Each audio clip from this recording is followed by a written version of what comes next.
Welcome to my YouTube channel. My name is Onose. I am a graduate law student at the University College London. On this channel, I make videos about education, career, personal growth, and the likes. Welcome if you are new, and welcome back if you are returning. I hope you do enjoy this video. In today's video, I will be talking about how I managed to stay, or rather, how I stayed organized and productive on my master's year. I will be mentioning a few tools that I used and how those tools helped me, and habits that I practiced that helped me to be productive and organized. If this is the kind of content that you're signed up for, well, keep watching. Let's get right into it. Before I go into the tools that I use, first thing that I would like to talk about was the issue with productivity and that I had on the course, productivity and organization, that I had on my master's course at the beginning. So if you studied in the pandemic, you know that things were sort of like crazy, how we started the academic year thinking that lockdowns will be lifted, especially in the UK, but we continued to be in lockdown. So that affected my structure, my organization. And then also, a master's degree is very much different from an undergrad, and there are a lot of moving parts and pieces, a lot of information to learn in a short period of time, so it's quite intense.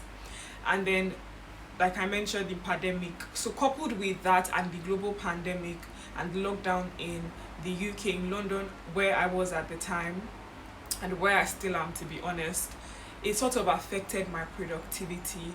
And there are a few things that I started to do to boost my productivity by the start of second term. So after the end of first term, I realized that the year wasn't as productive and effective as I would have liked it to be, the beginning of the academic year, and I wanted to change that, coming back into uni in January and resuming second term. I wanted to be more productive, more organized, and more on top of my work. And I will start sharing the tools, the tips, and the practices that enabled me to increase my productivity and to stay organized on my master's. The very first one that I would like to talk about is change of mindset. Change of mindset. It is so important. What you believe informs the type of life that you live, like the actions you take. Your belief system, whether or not we realize it consciously and unconsciously, plays a key role in the way that we act. So for me, I realized that I was very demotivated, or I was lacking a lot of motivation when the course started. Why was this? It was because I was living in isolation mostly. Well, no, I was not living in isolation, but I was isolated from people because of the lockdowns. I didn't get to interact with many people physically as I would have loved to. It was just at the start of first term that I met some of my classmates briefly. So there was that issue first, the issue of lack of motivation. So that affected my motivation and drive. How did I deal with this, or how did I deal with this rather? I changed my mindset. Coming into the second term in January, I started building a mindset of motivation, a mindset of say you can do this, a mindset of say God's got you. You can go through this term and you can be productive. That went a long way. So during the Christmas break, I worked on my mindset. I was so determined. I built up determination. I knew what I wanted, the type of grade I wanted to achieve. So I started putting sticky notes on my wall by the time I got back, just constructing my mind to be more productive. The more you think something, the more you meditate on something, the more you just chew on a thought process, it begins to inform all the thoughts that you think. It begins to form like a primary, I don't know what to call it now, like a primary thought that you build on. So that's what I was doing with determination and motivation. I came in headstrong. I came into second term headstrong, that I'm going to do this no matter what. I'm going to be adjusted better. I'm going to put in the work, and I'm going to do well. So that change of mindset helped a long way. It made me realize that I can achieve what I've put my mind to. in terms of productivity, in terms of doing my reading, and that went a long way in boosting my productivity. So having my mindset readjusted, changing from that, oh, this is such a horrible situation to be in, to how can I make the best of this situation, how can I stay focused, determined, and productive. Other things were able to fall in place. Point two is my academic planner, which I have right here. So I purchased this from, I don't know if you can see it. This is what it looks like on the inside. So I purchased this from Raymond Stationery Store at the start of the academic year. But when it got to January, and my mindset had changed, and I was taking my academics not more seriously, but I was more motivated with to do my schoolwork, I used this a lot. So I used this to stay organized by filling in all the things that I had to do. Like I said, on a master's degree, there are many pieces and parts moving very quickly. If you do it in a year, a master's in a year, there's so much information you have to cram into that year. There's help, there's support, there's activities here and there. So to stay on top of all of it, and I was involved in 3 extracurricular activities, to stay on top of all of that, to make sure that I knew when my lectures were so I could do my readings, I knew when I had a meeting so I could prepare things that I had to prepare ahead of that meeting. I used my planner. I put all the information that I needed in there. So let's go to February. This is like what my planner looked like in February. Of course, not everything could fit in, but because I wrote in it often, it came like second nature to me when I had which class and what I had to do. And I put it right at the top of my desk, like I had above my desk. So every day that I sit on my desk, which is literally every day that I have to do work, every day of the week, I can just look up and glance, oh, I have this class on Wednesday, today's Tuesday, I know I have to do this reading. Some people have their planners and their calendars in hard copy, but I keep mine in soft copy rather, but I like to keep mine in hard copy because I just like the feel of paper, pen to paper. And the beautiful thing about my planner is I could also write like to-do list, activities and homework, which I used a lot with this marker. So I would write it here and then I would tick it off when it was done. I don't know if you saw that. Yeah, and just that ticking off gave me a sense of fulfillment. And every month will start empty, and I took inspiration in that. I put an Instagram post about this, that the month starts, the calendar month starts empty, there's nothing on it, and it just makes me feel that okay, this month there's so much endless possibilities that you can fill into this month. You can try and make the most of this month. So week in, week out, I will write in the activities, or month by month I will write in some of the activities that were standard and fill in the others as I went by. So it just gave me a sense of purpose, like I was making something out of each day. I was taking it one day at a time and making something out of it, one class after the other, one reading after the other, one meeting after the other, changing my academic year. And that's how I would like you to sort of view like a master's degree or a week in school or anything, like a day of endless possibilities, a month of endless possibilities, and it's up to you to take the initiative, how you make the most of this month, this week, this day. Those little tasks build up into like future goals or big goals that we want to achieve. And so yeah, this was my month of February. February was a very busy month, and March as well.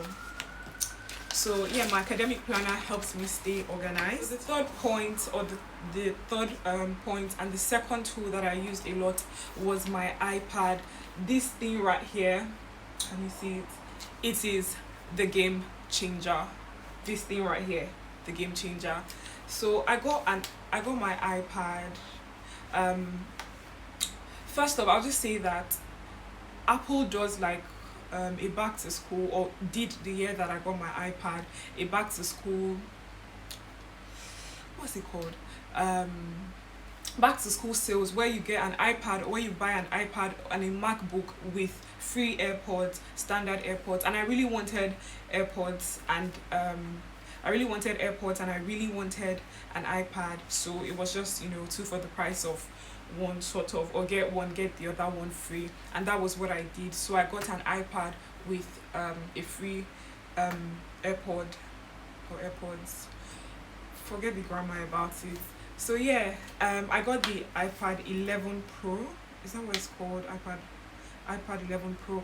Yeah, something like that, or iPad Pro. Yeah, iPad Pro. Yeah, I got iPad Pro 11 inches. Apologies, and I got it with this keyboard set. So literally, this is how I would write on it. It was like my mini laptop, and then I got an Apple Pencil as well. I can't even begin to describe how this changed the game for me this year. So like I said, and like I've been saying, a master's degree is a lot of work, a lot of information to learn, different bits and pieces. Having an iPad meant I could keep a lot of my documents on here. Let me see if I can show you what my file folder looked like. So I had like a folder on my iPad for like my LLM. So all like my folders organized in here, all the modules, all the extracurriculars, they all have a folder, and each folder subfolders for each week, with subfolders for all the readings I have to do, lecture materials and the likes.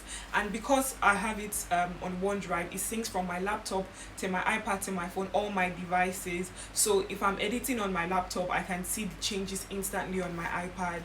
Now, for a law degree which I did, there were lots of documents. I couldn't even believe how much reading I had to do, and I couldn't print everything physically because that would just be a waste of pages, waste of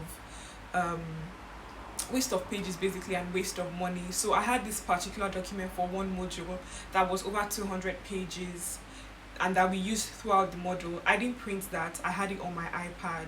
And the beautiful thing about the iPad and the Apple Pencil was I was able to make so many notes on my iPad without like having to rewrite everything from scratch. So during lectures, as I'm looking through those documents, I'm making notes.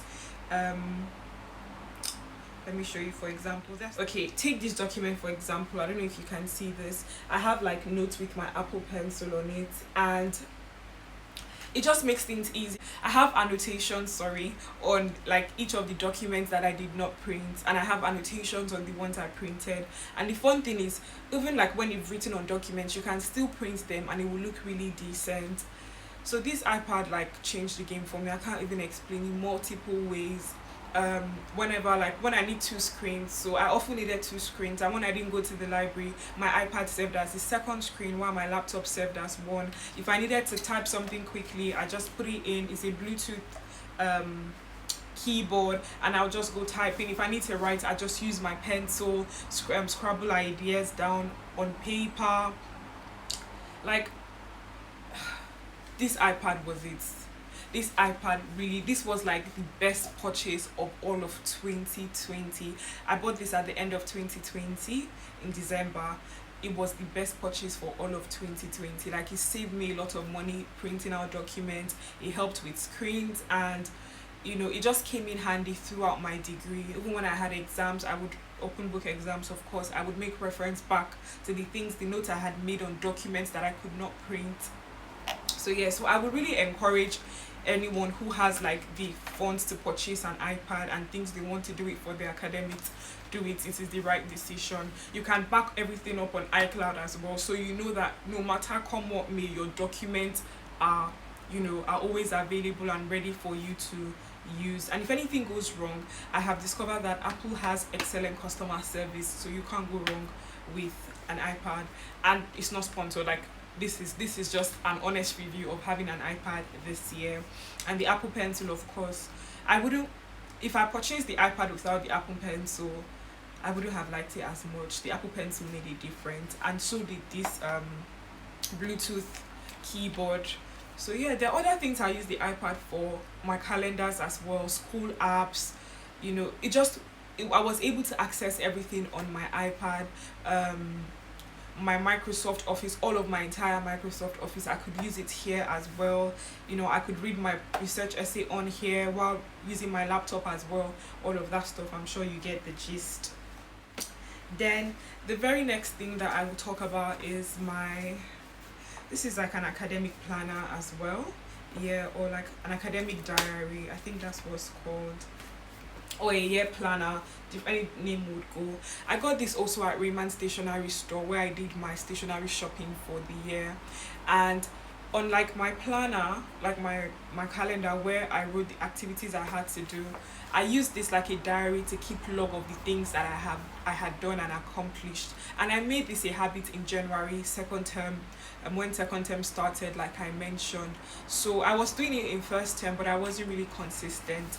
So after each day I would write the things that I did, how many hours of study that I was able to complete. So I had targets for myself. Like during term time, I was pushing between 4 to 6 hours standard bare minimum, or average or minimum, no, actually average during term time. So when I still had lectures on and extracurricular activities. So after that increased when it was revision season, the average hours of study I wanted to hit, or the targeted study hours, increased. So I use this diary to keep, like, this planner rather, to keep a diary or journal of how much I achieved in a day, and I still do every now and then.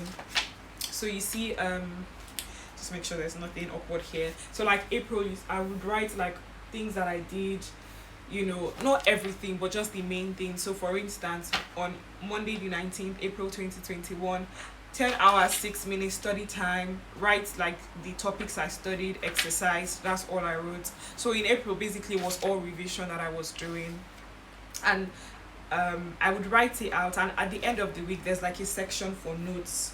So here's what I wrote at the end of that week. No unnecessary pressure on myself this week. Just study and stick to revision timetable, plus be kind to myself and take breaks.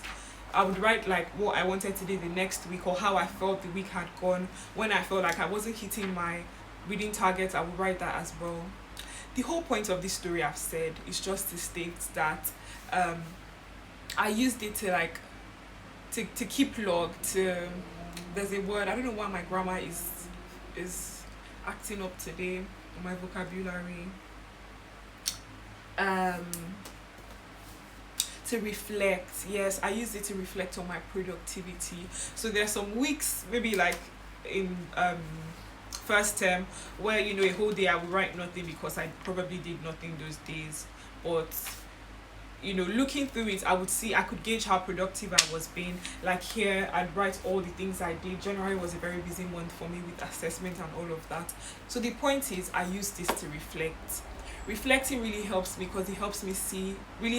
because it enables me identify where I need to do better, and the things that I did well enough. It also enables me to appreciate the effort I have made and how far I have come. So reflecting, if I look back from last year to this year and all the notes I have taken, even up to today, I'm able to appreciate growth and development. I'm able to appreciate productivity.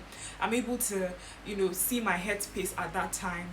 And yeah, I just love journaling, like the journey in this way. It's very simple bullet points. And yeah, it's been great, like going through all of this. When I look at those study hours I achieved, I give myself a pat on the back. It's like, well done, honestly, you tried. I can even cumulate it to see how much I studied this year, although it may not be fully accurate. The point is, it really helped me reflect, strategize, and reward myself sort of for achieving or reaching my targets and achieving my goals.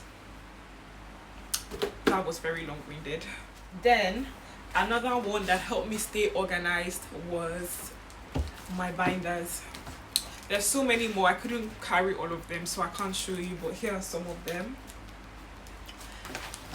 And like I said, and I will say again, on my master's degree there was so much reading to do, like so much reading. I could not, and I still cannot believe the amount of reading I had to do.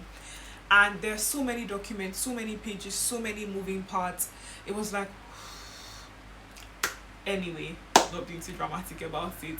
Having my binders, in fact, it was a good buy. It was not a waste of my money. Also, I got my binders from Bremen Stationery Store as well, where I did all my stationery shopping. I got 4 of these ones, so in 4 different colors, and I got like a binder holder. I don't know if that's what it's called, but that's what I'm going to call it. And then I realized I had way more documents that could fit all my binders, and this isn't even all. I didn't even print all the documents I used this year. So I went and got a bigger one, which I realized was too small, but term was coming to an end and I could not be bothered to buy another one again. And so I got these file holders. I don't know what they are called, just forgive my grammar today, honestly. This, and so I will organize all my documents in here. So this is one of the 3 binders for one course that I did. These are some of the documents I printed. So I would organize the notes here. You know, you may look at it and think this is just one little file or paper holder, but they're like 30 pages, 29 pages worth of notes in this one. And I organized it accordingly so that when I had open book exam, so when it came time to write my exam, I knew like where everything was, because I had organized it in the way I needed, not just based on lecture but based on materials that needed to be together, because there's so many moving parts and information everywhere. Using my like paper holders and my binder, I was able to organize it in the way that I can easily find what I'm looking for and find it very quickly, and to stay on top of it, than when I had so much like single pages lying everywhere. It's that kind of disorganization affects your productivity. So staying organized boosts your productivity, and that was what I was able to do with my binders. And even till today, like exams over, you know, all of it done, if you still ask me where something is, I can point out to you in my binders because I arranged them. So yeah, this really helped my organization, which boosted my productivity as well. When it looked like so much paper, so much documents lying all around, it was just off-putting. But having it organized, I'm more, you know, inclined to study. It looks nice, it looks pleasing to the eye, so I'm more inclined to pick up my books and study, or to make notes so I can put it in my Q paper folders and put in my binders, stuff like that. So this sort of stuff, you know, stuff is singular. This sort of stuff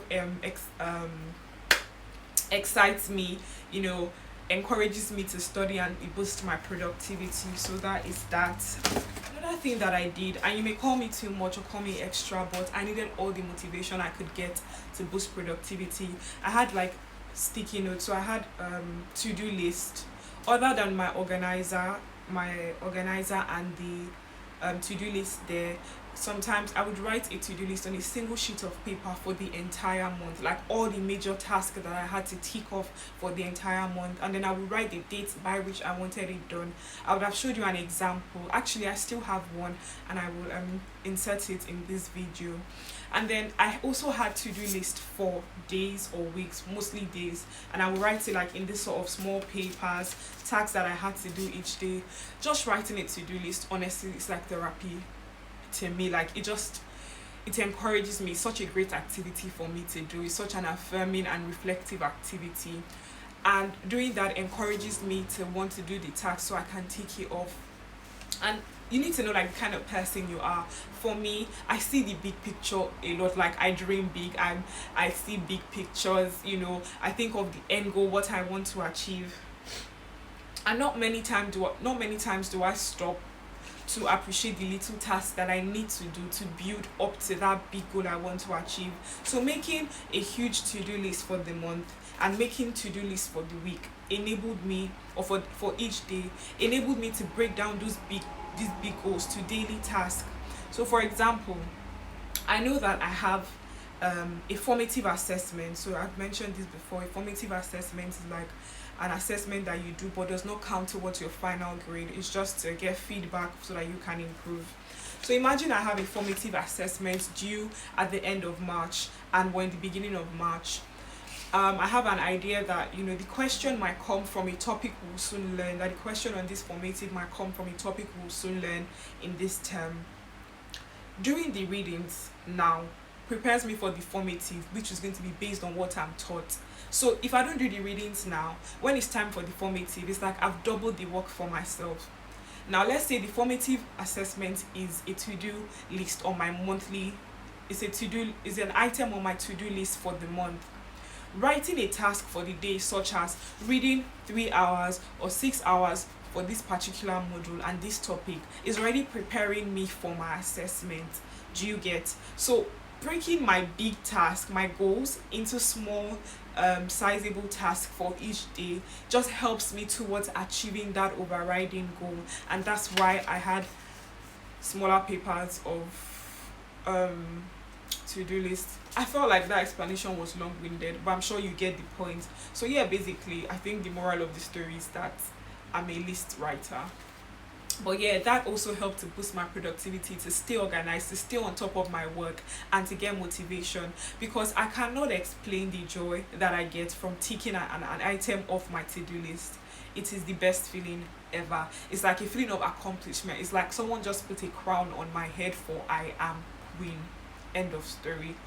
So yeah. Then on to the other like soft things that I did which helped a lot. I will talk in another video of, you know, like dealing with school pressure and all of that, and overcoming all of that. But in this video I will just talk about a few things that I began to practice that helped a lot, which is going outdoors. I cannot stress that enough, especially when you're living in a pandemic, or you're living by yourself in a global pandemic, in a lockdown. So going out for walks, going outdoors for walks helps a long way. Also going to the library. So I noticed that being cooled up in my little space, I call it a shoebox, but it's bigger than a shoebox studio, where I live by myself, sitting at the same place every single day, almost every hour of every single day, doing, repeating the same type of task or work, was not helping my productivity, and it was affecting my ability to want to do stuff. So switching things up a bit helped a lot. The days when I didn't feel productive at my desk, which was, well, give or take a few days out of all the many days, I needed to leave my space. I just knew I needed to leave my space, even if it was for 2 hours, just a change of scenery. So I would go to the library, or I would go take a walk and play music outside, around my area, and then come back in to study. So going outdoors really helps a lot. Like, people see those things and think, oh, it might be a waste of time, but that's how we stay productive. When we get rest, when we do other things that we love doing, it helps us to balance it all. It helps our brain to balance it all, and to build motivation, productivity, and it builds, your willpower gets to a point where it's exhausted, like I've tried today. So taking breaks, doing all those things like going outdoors really helps a lot. It really helps like your brain. It really helps, it helps your mood. It helps your, it helps your mood. It helps your feelings. Just helps everything, to be more productive and effective. I hope I explained that well. Another thing I would say is rest. I cannot overemphasize the importance of rest. When you are burnt out, when you are worn out, when you're stressed, when you're exhausted, you cannot be productive, you cannot be effective. It's well known that doctors are more likely to make mistakes when they are exhausted. Maybe if you've been doing surgery for multiple hours, it's more like you're more likely to make mistakes later on than when you're very well rested, refreshed, and you have fresh set of eyes. So rest is important, and please don't downplay the importance of rest in boosting your productivity. So rest a lot, like 7 hours of sleep. There was a time that on my master's degree I was getting only 4 hours of sleep, and I thought like it was something to pat myself on the back, like, wow, honestly, you're being productive, you're being organized with your work, you're doing all your readings, you're hitting those your reading hours. Bruh, it wasn't it. While I was doing all of that, my morale was dropping and my productivity wasn't being boosted in that season. I was pushing myself harder than I had to, because I was not resting, and it was affecting everything. And what that did, in a sense, was draw me back a bit, because I had to stop and rest and regain myself to continue the academic journey. But I found that when I was more intentional about rest, exercise, going outdoors, and taking care of myself, that balance really helped. So instead of forcing myself to reach 12 hours of study a day, if I do 9, why don't I rest? Instead of having 4 hours of sleep a day, why don't I strive for 7 or 8 hours, or 9 even? Maybe that's a stretch, but you get the point. So overworking yourself is not glamorous. It is not something to be proud of, because your body needs rest. Unless your body can function on 4 hours of sleep. Some people's body can, and they may not have any effects short term, maybe in the long term. But I know that for me personally, when I was functioning on 4 hours of sleep, it got to a point I was done. I was completely done with school, and that was not a place I wanted to be at. So being able to rest and be refreshed, boosted my productivity a whole lot. The truth is, your life needs a level of balance. So because you're at school doesn't mean you should stop doing the things that you enjoy, like reading, watching your favorite shows, or hanging out with your friends. You need to find that balance, because that will boost your productivity and make you happy at work. And then two other points I would like to say. The second to last one, or the penultimate one, is visualizing your goals. Visualize what you want to achieve. If you want to achieve 6 hours of study, visualize it. If you want to, like, if you want to get a distinction, visualize it, and the likes and those good stuff. Visualizing goals, like writing to-do lists, writing affirmative words, and putting them where you can see them, does not necessarily mean that that's what you will achieve. It doesn't necessarily mean that you will achieve all of that at that point, or it doesn't mean that a day will pass where you don't complete one item on your to-do list. But it gives you an idea of where you want to go. It gives you a picture.